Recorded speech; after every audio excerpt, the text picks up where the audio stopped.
আসসালামু আলাইকুম। আজকে আমরা দেখব কিভাবে ইনাম ভ্যালিডেশন করতে হয়। তো প্রথমে আমি একটা ভ্যালিডেশনের ফাইল তৈরি করে নিচ্ছি। তো ফাইল তৈরি করার জন্য আমি এখানে পিএইচপি আর্টিসান কমান্ডটা ইউজ করব। তো এখানে লিখে দিলাম পিএইচপি আর্টিসান মেক রিকোয়েস্ট। আমি একটি ফর্ম রিকোয়েস্ট ফাইল তৈরি করে নিচ্ছি এবং এখানে লিখে দিলাম ইনাম ভ্যালিডেশন, এরকম টাইপের একটা কিছু লিখে দিলাম এবং এখানে ফাইলের নামটা লিখে দিলাম স্টোর ইউজার রিকোয়েস্ট। তারপর আমি ইন্টার বাটন প্রেস করলাম। ইন্টার বাটন প্রেস করার পরে এখন আমি দেখুন এখানে আমার লোকেশন দেখাচ্ছে অ্যাপ এইচটিটিপির ভিতরে রিকোয়েস্ট নামে একটা ফোল্ডার আছে, সেই ফোল্ডারের ভিতরে আমার এই ফাইলটা জমা হয়েছে। তো আমি যদি আমার এখানে কোডের মধ্যে আসি তাহলে কোডের মধ্যে আসলে আমি এখানে দেখতে পাচ্ছি অ্যাপের ভিতরে হচ্ছে এইচটিটিপির ভিতরে রিকোয়েস্টের ভিতরে আমার এখানে স্টোর এই কথাটা লেখা তৈরি হচ্ছে। তো এখানে আমাকে কি করতে হবে, অথরাইজ আমাকে এখানে ট্রু করে দিতে হবে। তো আমি এখানে এটাকে ট্রু করে দিলাম। ট্রু করে দেওয়ার পর তারপর আমরা এখানে ভ্যালিডেশন রুলস লিখতে হবে। তো আমি এখানে ভ্যালিডেশন রুলস লেখার আগে এখানে দেখুন আমি যে দুইটা ডেটা নিচ্ছি, একটা হচ্ছে যে জেন্ডার এবং আরেকটা হচ্ছে যে আমার ইউজার নেম, এই দুইটা ডেটা নিচ্ছি। তো আমি এই দুইটা ডেটাকে কপি করে নিলাম। এখান থেকে কপি করে নেওয়ার পর আমি এখানে লিখে দিলাম যে একটা হচ্ছে যে জেন্ডার, ফার্স্ট আমি এটা রিকোয়ার্ড লিখলাম, তারপর এখানে আমি লিখলাম ইউজার নেম, এটাকে আমি রিকোয়ার্ড করে দিলাম। রিকোয়ার্ড করে দেওয়ার পরে এখন যদি আমি এটা আমার ফর্মটাকে যদি আমি এটা সাবমিট দিই এবং দেখুন এটা আমার স্টোর করতে হবে। তো আমি এইটাকে স্টোর রিকোয়েস্ট এটাকে আমি ইউজ করতেছি। এই যে আমার এখানে পোস্টের ভিতরে আমি এখানে যে রিকোয়েস্ট কথা লিখেছি রিকোয়েস্টের জায়গায় আমি এখানে স্টোর রিকোয়েস্ট এটা লিখলাম, লেখার পর আমি এটাকে ইম্পোর্ট করে দিলাম।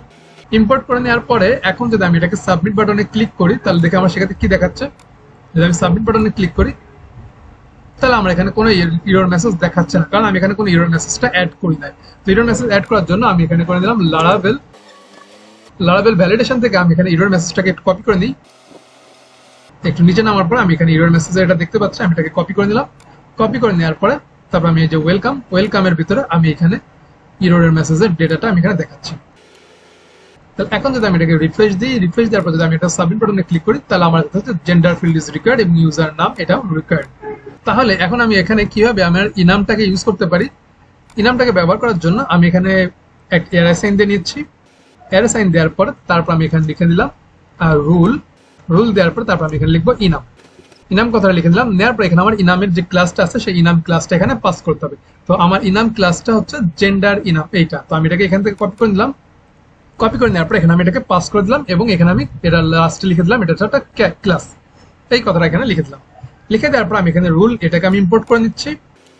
ইম্পোর্টের ক্ষেত্রে আমরা এখানে লিখতে হবে যে ইলিমিনেট ভ্যালিডেশন রুল এটা এবং জেন্ডার ইনাম এটার ক্ষেত্রে আমার হচ্ছে ইম্পোর্ট করে দিলাম। এখন যদি আমি এখানে মেল এবং মির্জা লেখাটা লিখি, যদি সাবমিট বাটনে প্রেস করি তাহলে আমি এখানে দেখতে পাচ্ছি যে আমার যে ডেটাটা আছে সেই ডেটাটা এখানে এসে জমা হয়ে গেছে।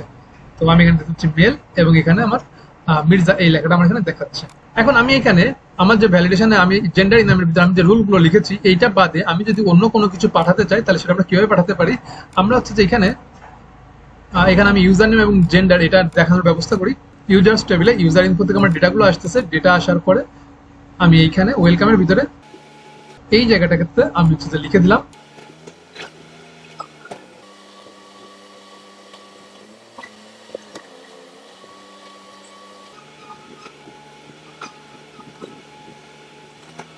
যদি এটাকে আমি একটা রিফ্রেশ দিলে আমি এখানে দেখতে পাচ্ছি যে আমার মির্জা এবং মেল এই লেখাটা দেখাচ্ছে।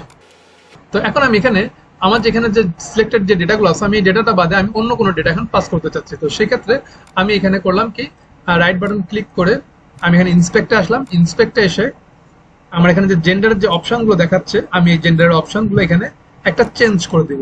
যেমন মনে করুন যে মেল এই কথাটা লেখা আছে, আমি এখানে মেলের ভ্যালুটাকে চেঞ্জ করে দিয়ে আমি এখানে মনে করুন যে মেল 1 2 3 এরকম কথাটা লিখলাম। লিখে আমি এখানে ইন্টার বাটন প্রেস করলাম। প্রেস করার পর এখন আমি এই যে মেল এই লেখাটা সিলেক্ট করলাম। সিলেক্ট করার পর আমি এখানে মির্জা এবং আমি এখানে সিলেক্ট করে দিলাম নাম নবী।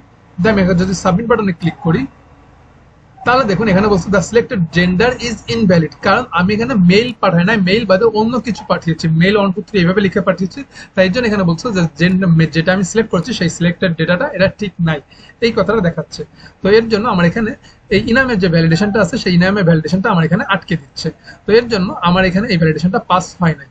তো এইভাবে আমরা হচ্ছে যে ইনামের ভ্যালিডেশনটা করতে পারি, যে প্রথমে আমি লিখবো রুলের পর তারপর আমি এখানে ইনামের পর তারপর আমি এখানে যে ডেটাটা পাঠাতে যাচ্ছি সেই ডেটা ইনাম লিখবো এবং এখানে ক্লাস এই কথাটা লিখে দিব।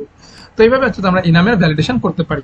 এর পরবর্তীতে আমরা দেখবো যে কিভাবে আমরা ইনামের এখানে আমরা জেন্ডার, এটাকে আমরা সঠিকভাবে ইউজ করতে পারি। এখানে আমার মেল এইভাবে দেখাচ্ছে, আমি চাই যেখানে মেল ডেসক্রিপশনে যেভাবে লেখা আছে সেই ডেসক্রিপশন ওয়াইজ আমাকে যেন এখানে ডেটাটা দেখায়। তো আজকে পর্যন্তই। Thank you for watching this video. আল্লাহ হাফিজ।